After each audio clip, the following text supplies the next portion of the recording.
We lose 1,500 churches a year, so several per day are closing.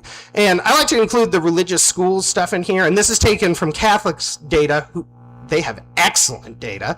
In the 1990s, they had 7,400 Catholic schools. By 2022, plummets to 4,700. So associated religious institutions are also being really strongly affected by these changes. There's been lots of scandals along religious lines in this time, and you see a related decline in confidence in religious institutions. So they rate this kind of thing as like, I really trust them, kind of trust them, sort of trust them, I don't trust them at all. And it used to be most people really trusted churches. 44% of people had really high trust in churches. That has dropped to 19%. Similar changes among clergy. Especially young people used to like really trust clergy. 70% of people put them in the most trustworthy category, down to 22% today. So we used to be like an implicitly trustworthy, helpful institution in our community. We are no longer perceived that way. Okay, so that was just a highlight of the, this is the decline we've experienced, massive loss in participation. Doesn't really explain anything of why it has happened. And there's no simple cause for these kinds of things. There's an excellent book that I would recommend to everybody by the sociologist Christian Smith at Notre Dame, who's kind of the foremost guy in this field. And he lists about 40 different major changes that he sees. You could add a lot to that list if you wanted to. I could add some to his list, but I have simplified down some of his categories into just 3 big categories: family changes, economic changes, cultural changes. And within those, I've held on to a few of them just to give us a sense of what has changed. So if you're an older friend among us, I encourage you to kind of think back to your late teens, your 20s, your 30s, and think about what life was like back when you were younger, and then kind of compare it to today. Because I think we often struggle to keep a sense of really, truly how much has changed. And until we can acknowledge that a little bit and see that younger generations are really having a massively different experience than we had, it's going to be difficult for us to connect with them. And one of my overall hopes in this series of presentations is that we can recognize that we really are doing kind of cross-cultural ministry at this point when we're trying to connect with younger generations, because they just have a totally different experience of life than some of the previous generations have had. And we're going to have to be very deliberate in connecting with those people, because many older generations experienced what I would call sort of organic connections of community, where your neighbors went to the same church, you likely grew up in the same place, or were much more likely to grow up and stay in the same place for a long time, keep these kind of close connections that, as we will see, virtually no young person has. So these are just some of the family changes that I have kind of highlighted that are really big changes from the 70s to today. So obviously, women have entered the workforce in much greater numbers. This is especially true among what is realistically our demographic, the white middle class, where this is probably the most pronounced. But churches really used to operate on a lot of volunteering stay-at-home moms. And I had tons of stay-at-home moms in the church that I grew up in who ran my Sunday school, who helped with the big ice cream socials we did, that kind of thing. I'm sure all of you could add any number of things to this list, but most households are now either single parents or 2 working parent households, and there is significantly less free time for that kind of volunteer hours to be dedicated to an organization like the local church. Alongside women entering the workforce, we have the deinstitutionalization of marriage and family, which is a whole bunch of things. It's moving towards single parent households in much greater numbers, the great rise in divorces, things even just like families living with roommates much more than they used to. Our churches are largely based on the idea that pretty much everybody in their 20s, maybe in their 30s, was going to get married and have kids. And the reality is, while most people still get married and have kids, they're much more likely to get divorced. They're much more likely to get married late. The average age of marriage used to be your early 20s. It's now more like your early 30s, especially depends on your social class. It may happen later than that. And our meetings have not really adapted to that change. And people used to experience support in that early phase of life. They got married in their 20s, they had kids, they found a church, they got connected, and the church supported them through those experiences. Now they're much less likely to have that experience, so they have many fewer positive connections with the church to even think to do that kind of thing. We're just dealing with people who are in a totally different situation than the one we experienced. Who's got a thought? Women, anything in here that they want to share?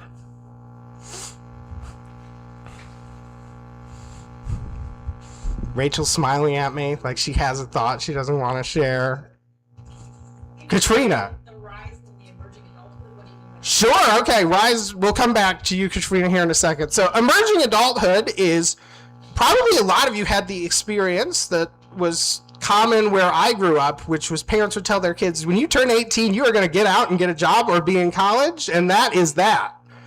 And now people take a much longer time to get their feet under them, essentially, to really start their lives. And in fact, among people who are leaders of our society, they're often in grad school or continuing their studies into their early 30s, and they're not starting adulthood as we once understood it at nearly the same pace as we used to. You also probably know many younger people who are struggling with mental health. It's too expensive to get a first-time house or even afford rent. College is much more expensive. There's just adulthood, early adulthood, is now a much longer extended period of time than it used to be, and people are not settling into roles as leaders and stable adults in the ways that they used to.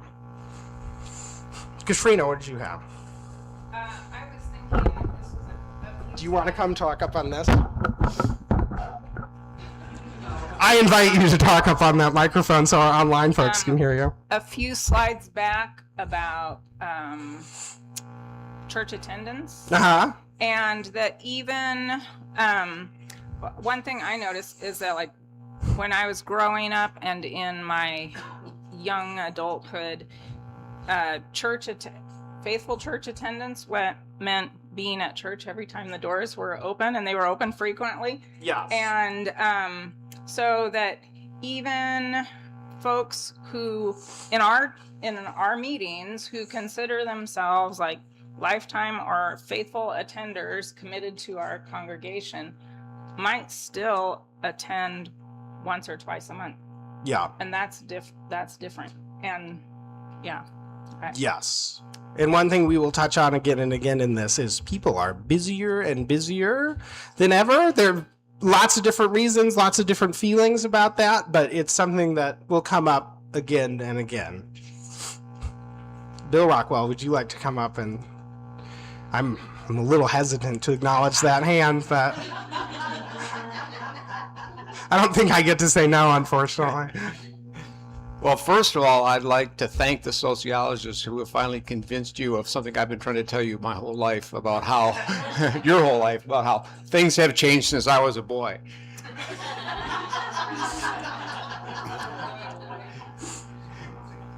And the other interesting thing that I see in this is, having grown up in the church in which my grandfather raised my father, I also note that were it me, would be back fishing in the river where my grandfather took my father fishing. In fact, I would own a place on that river by now, but instead I followed you to this strange state of Indiana, primarily to be associated with my grandchild. So that whole thing, and I think of, like, my dad's high school friends were at church looking after me, until one of them moved out to Oregon to be with his kids out there. So that whole pattern of like home was a place that encouraged continuity in all kinds of life, that just doesn't exist for many of us anymore. And for that matter, those for whom it still exists seem foreign to those of us who travel all over the world. Yes. And we will touch more on that moving all over the place. It's definitely a constant theme that will come up, but that was an excellent transition to the rise of intensive parenting. Rachel, go ahead. It would be nice because then people online can hear you. I would just say that, like, coming from a family where both of my parents always worked and were working class, like a cleaning lady and a dairy farm repairman, there was also a class system in churches of like the families that had moms that stayed at home. So that is actually, you'll get here, I'm sure, but like an opportunity, like the class system that was accidentally embedded in churches is changing.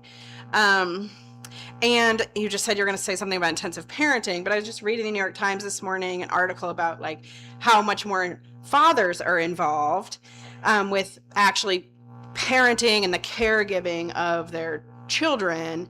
But I think that probably impacts facilities a lot. I think there is like the cohort of men who take care of Valley Mills are like, we're the dads who are like, okay, son, you can come, but like, I'm going to be on the roof fixing the holes or whatever. Like, it wasn't emotional connection. It was like repair work or whatever.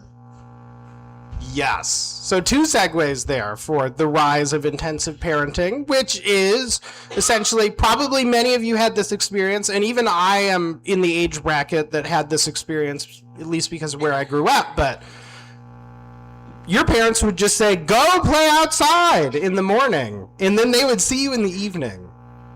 That does not happen anymore. Parents are much more now expected to be with their kids a tremendous amount of the time, to provide all sorts of different experiences for their kids, extra educational experiences that go beyond school, sports experiences, other things that might eventually help them get into college, that sort of thing.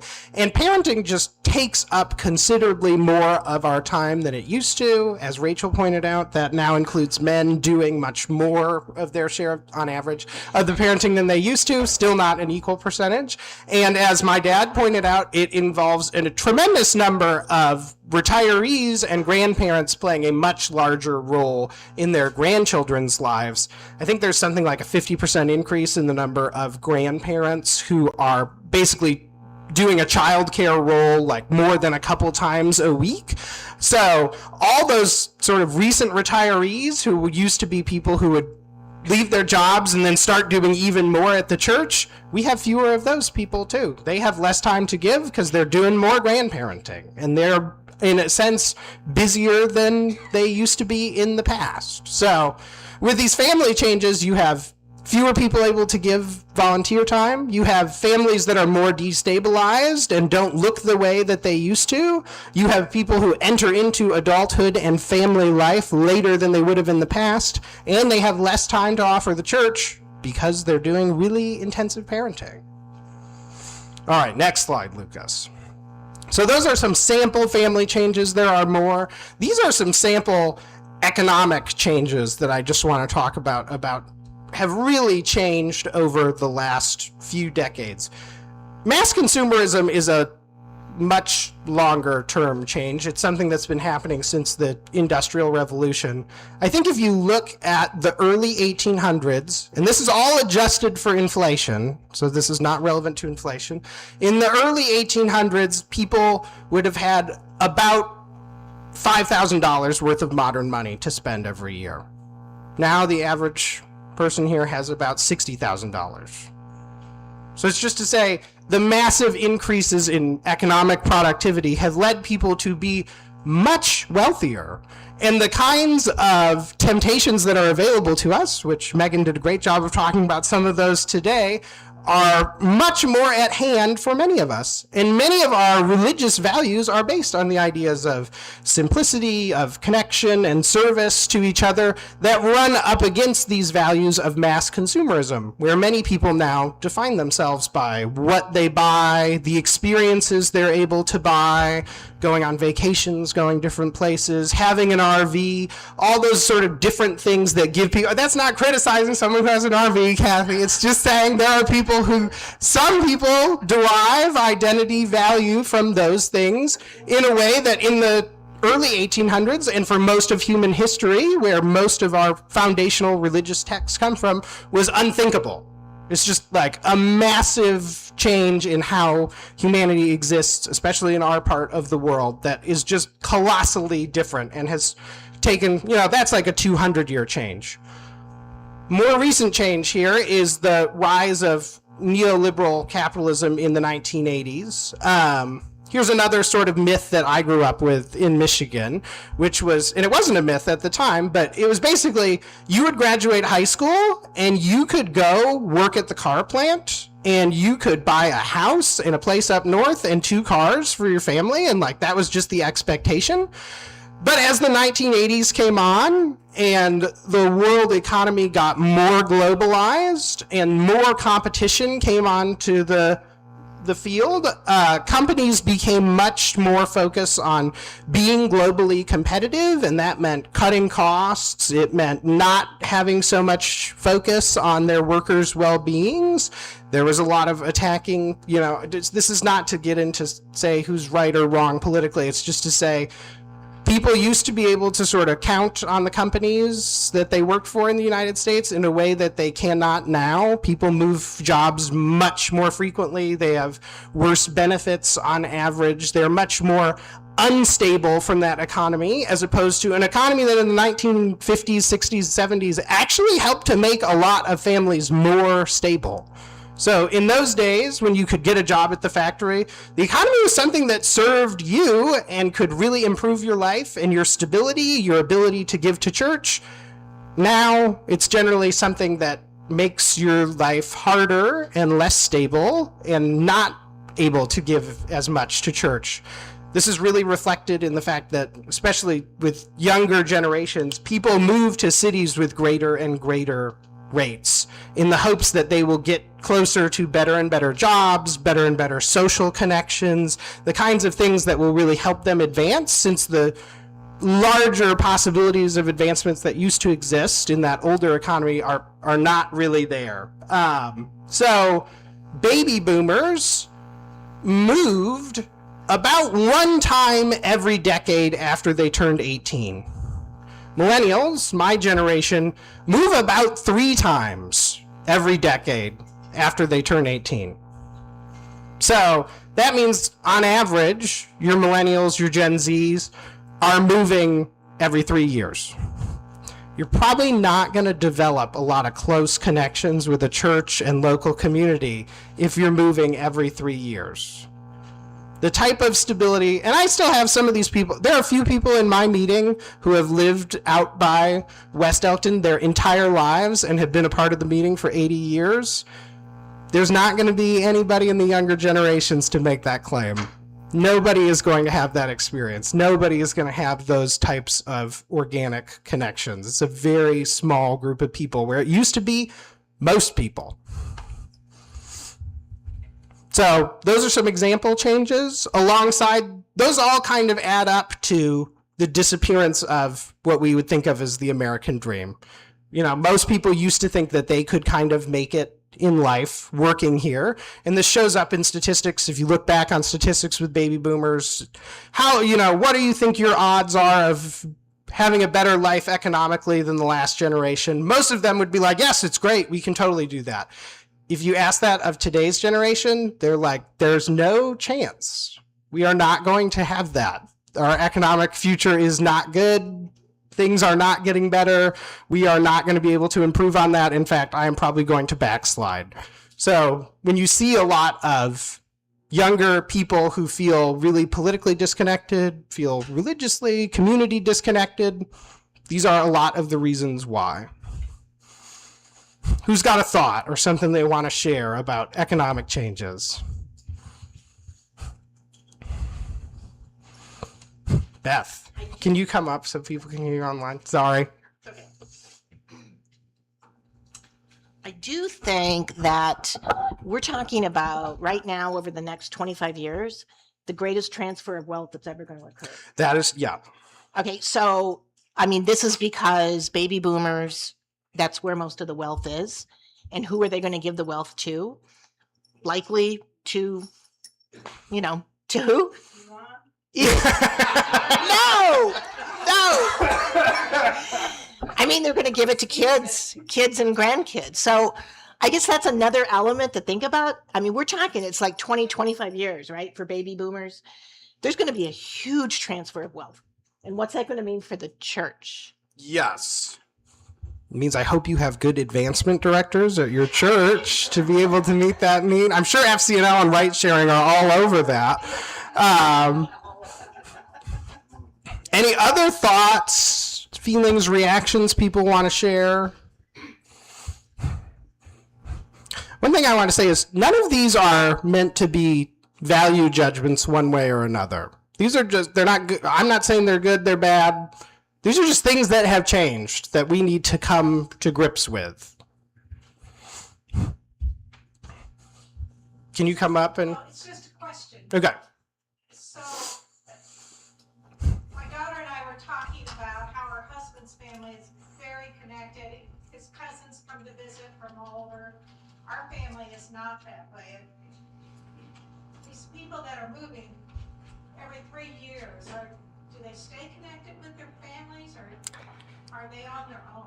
I think it varies. I think from what I observe, it's more people who tend to stay closer to home, stay much more connected, and that, but from my own experience, where my family, I would say, is much more in the move around for jobs and like cousins who go to great colleges and big, powerful jobs, not me.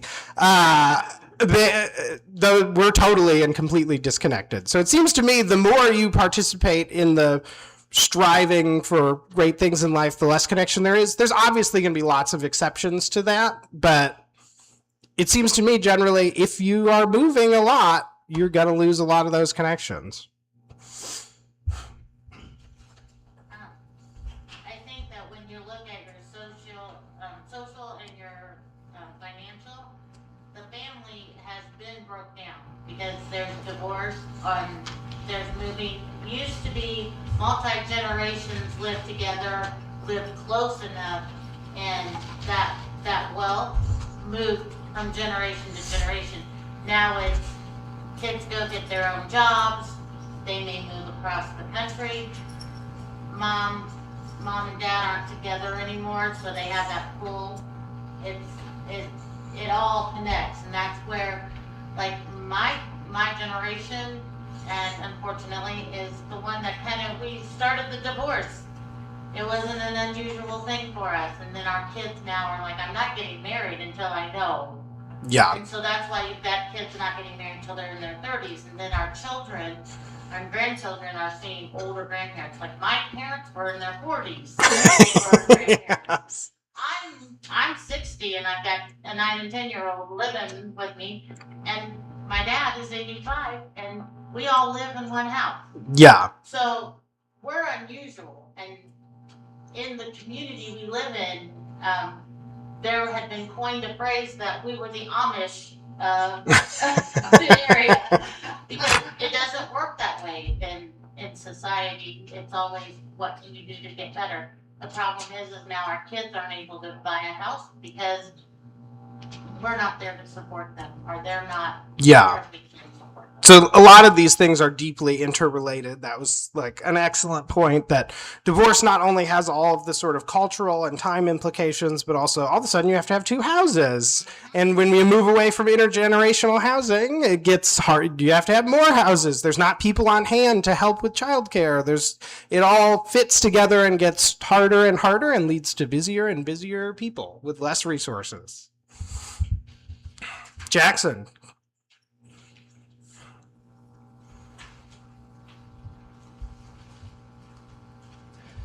Just real quick, is there a way to confirm if the folks on Zoom can hear when we don't use the microphone? They are definitely not going to be able to hear when we use. Is there a mic we can carry around? That's not my question. We don't have a mic we can carry around right now. By the evening, we will.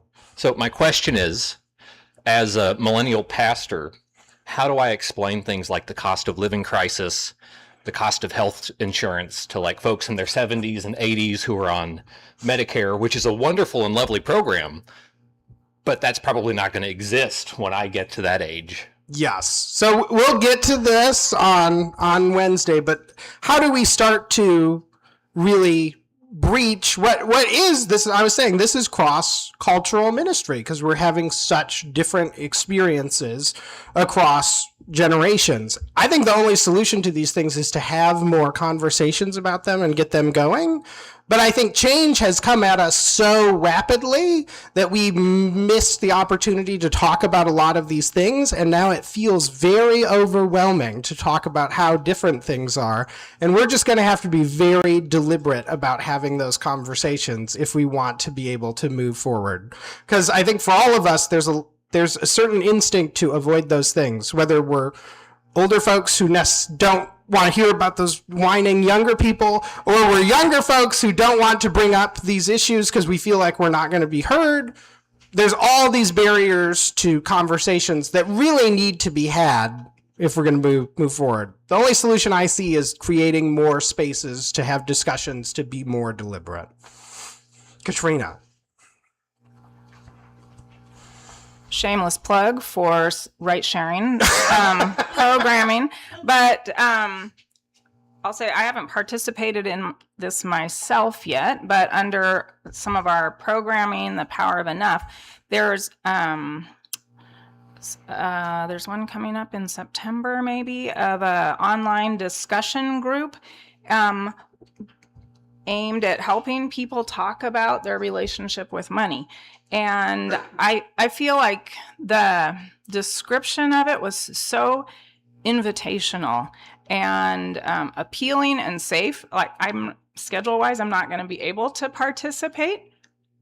There's a description over on the table, but that talking about money personally often has taboo associated with it. And I was just thinking like, having intergenerational groups of this could be really, really powerful.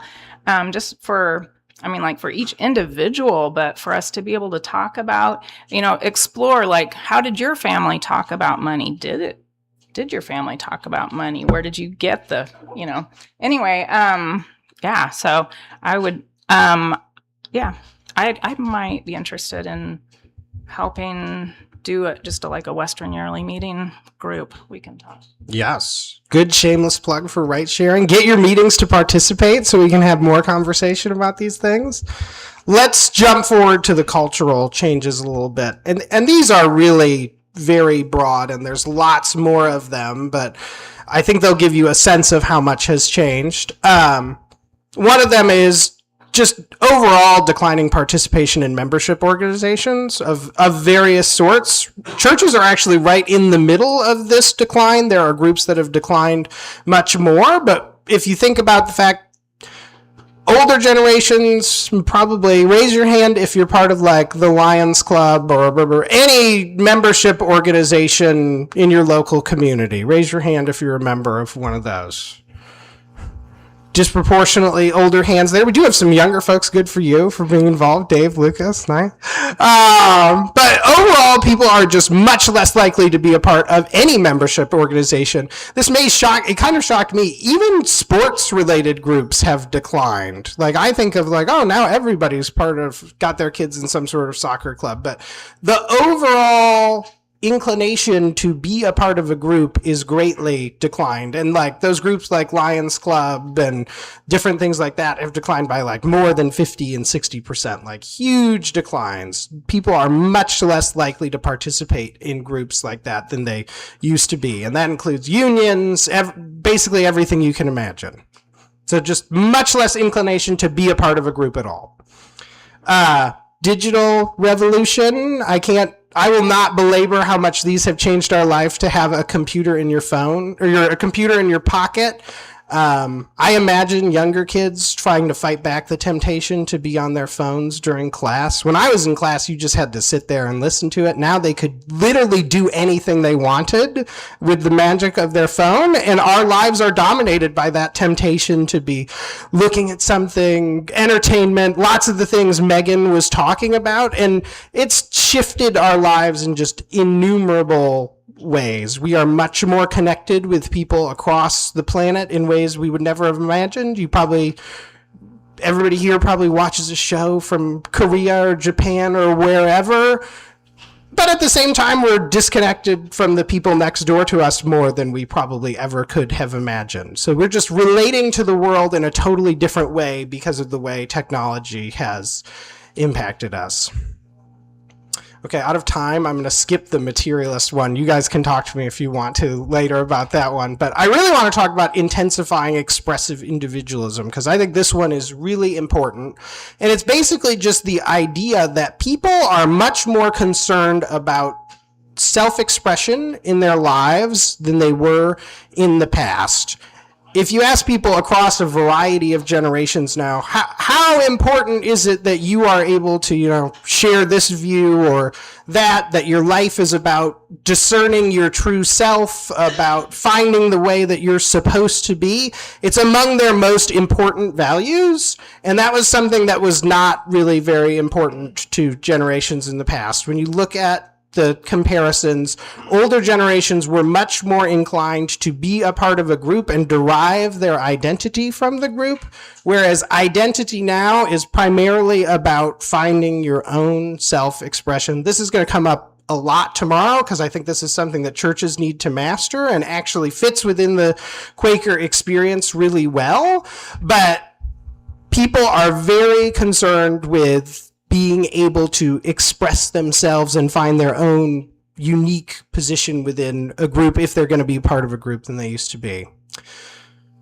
Pop postmodernism is just very broadly, postmodernism challenges most of the tenets that religion kind of relied on, that we're meant to be part of a group, focusing on the community. Postmodernism as a philosophy started in the 1960s, becomes very popular and is kind of endemic for younger generations in the 2000s and moving forward. And it's just all these different philosophical ideas that question many of our underlying assumptions as churches, and they're now the underlying assumptions of younger generations. So you need to be able to sort of suss those out with them and be comfortable dealing with their philosophical perspectives that are very different than the ones that underpin a lot of our religious thought. So these are like huge cultural changes that have totally shifted the way we think, interact with each other, and live. And cumulatively, Lucas, you can go to the next slide. I think they lead us to people who are way busier than they've ever been before because they're doing more parenting, they're doing more work on average, they take a longer time to settle into stable life, if they ever do. And they just have less time and energy than they would have had for church or for any civic organization. Where for people in the 60s to 80s, the economy might have been a stabilizing force. It's now primarily a destabilizing force in people's lives. It forces them to move. They don't have as much support as they once would have had from their companies, and they're feeling very unstable. They're people who have no interest in institutions, distrust of certainties and truth statements that much of religion used to rely on, and there's a much greater focus on self-development and expression than there used to be. Lucas, we're going to stop there because we don't have enough time for the rest. But I think people often feel kind of depressed at this point, and they're like, this seems kind of hopeless. I don't feel like we can deal with this. And tonight, I'm going to send you a document that kind of summarizes the very general beliefs of younger generations today. It's trying to like capture the zeitgeist, as they call it. And in that document, there'll be there'll be there's like 40 different statements. Nobody's going to read all of them. We're not going to go through them as a group. There's not going to be homework. But if you're really interested in it, you can look at it.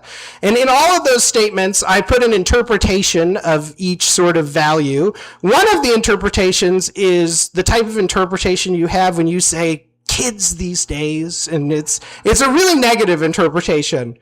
But with each one, I've also put a Quaker interpretation, because I think Quakers actually have the flexibility to meet younger people where they're at on every single one of these points. And our theology actually is really able to meet the moment.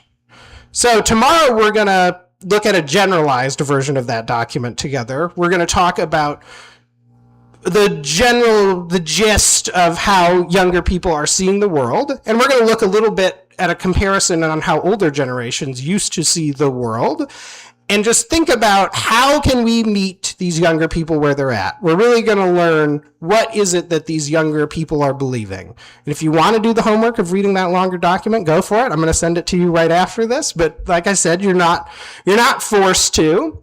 And then on Wednesday, we're going to think about how can we adapt our meetings to where these people are at. Okay, our kids are coming back. Excellent. That was the plan. This is to force you to pick them up from childcare. This is quite brilliant. Does anyone have anything they really want to share or discuss before we close for today? Bill Rockwell, of course, hand just shoots up. What does it mean to suss something out? To suss something out just means to explore it and figure it out. Dave, you're okay. Come up to the mic. Thank you, Dave.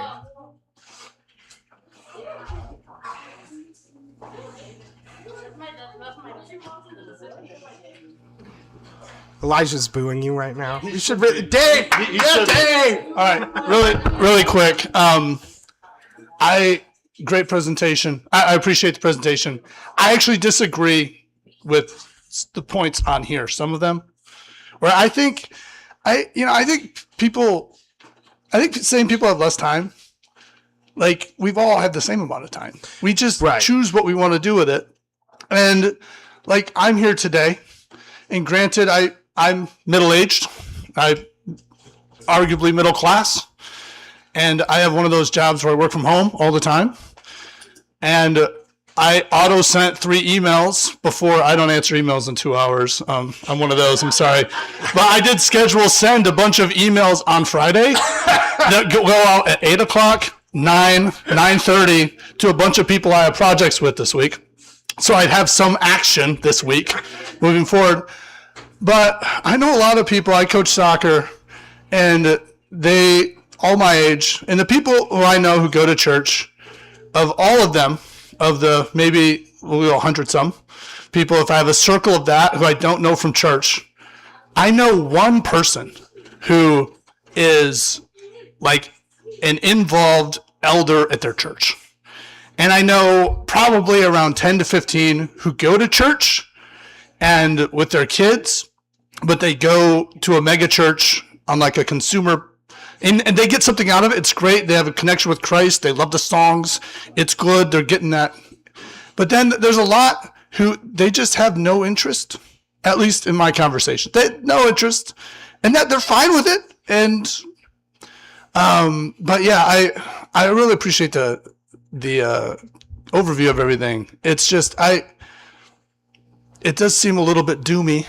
Yes. So we'll get more hopeful as we go along. We're going to swing up in the coming days. Okay. Well, thank you, Tom. Yeah, thank you, Dave. And obviously it's true, like, younger people don't have less time. This is about the experience of life and how the world is impacting people. And that experience, even for older generations now, is they feel busier and busier than they ever did. And we, as churches, are going to have to find a way to deal with that, because our institutions are kind of modeled on the idea that people have a lot of time to give, which right now, often not the case. Okay. Now we have lots of pent-up kid energy in here. So I think it's time to release you. Feel free to come up and chat with me about any of these things. Like I said, you're going to get a document from me in the email, and we will continue our conversation tomorrow. Then you have a break for 30 minutes, and then it's lunchtime, and then after lunchtime, free time, all that. So be free. Let's go. Free time is coming up in the afternoon. Just a minute. Peggy has an announcement she wants to make.